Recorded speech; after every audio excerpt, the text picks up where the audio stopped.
Hi. First, I want to congratulate you for being accepted to Wentworth Institute of Technology. My name is Katie Rourke, and I'm Assistant Director of Financial Aid. I'm going to talk to you a little bit about the financial aid process and what to expect moving forward. So hopefully at this point you've completed your FAFSA form for the 2020-2021 school year. If you have received that financial aid package via email, I would recommend using that one, as we have all kinds of hover overs so you can get information about the different kinds of grants and loans that you may have received. Within that financial aid package, there'll be both federal loans, those are the subsidized and unsubsidized loans, as well as need-based grants. Those loans and grants are all awarded based on the information that you filled out on that FAFSA form.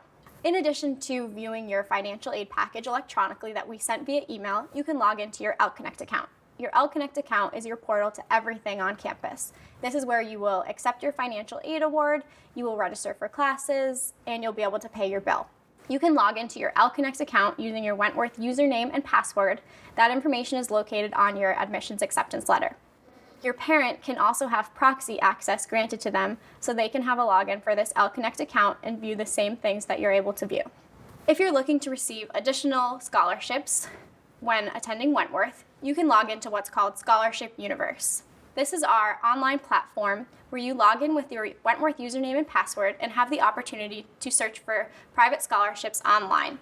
There are hundreds of scholarships available. You log in and then put in your information based on where you're from, your age, your major, and the scholarships will be filtered for you. Work study might be included as part of your financial aid package. Work study is the opportunity to get a job on campus. These funds do not come directly off of your bill, but are instead paid to you in a biweekly paycheck if you're working. You do not have to get a job on campus, but you have the option to do so and work under the work study program. If you are not awarded work study, we have plenty of jobs available for students under what's called Leopard Work. This program is for any student attending Wentworth who is interested in working on campus.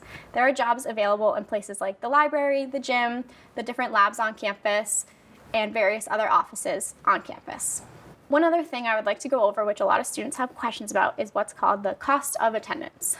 So, cost of attendance is the number that's associated with the full cost of attending Wentworth.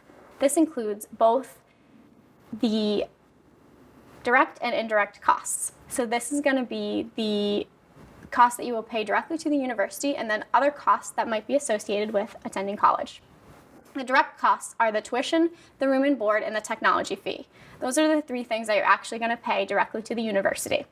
The indirect costs are going to be things that you could borrow additional money to pay for, like transportation, books, miscellaneous expenses, supplies, other things like that. So when you look at your cost of attendance, tuition, technology fee, and room and board are the only things that are going to come directly out of your pocket, and the others are expenses that you may incur while you're on campus. With the indirect cost, you can borrow additional loans to pay for these expenses, but you don't necessarily need to borrow any loans that are beyond the cost of tuition, the technology fee, and the housing costs. Thanks so much for taking the time to learn about financial aid, and if you have any questions, please feel free to contact us. We look forward to seeing you on campus soon.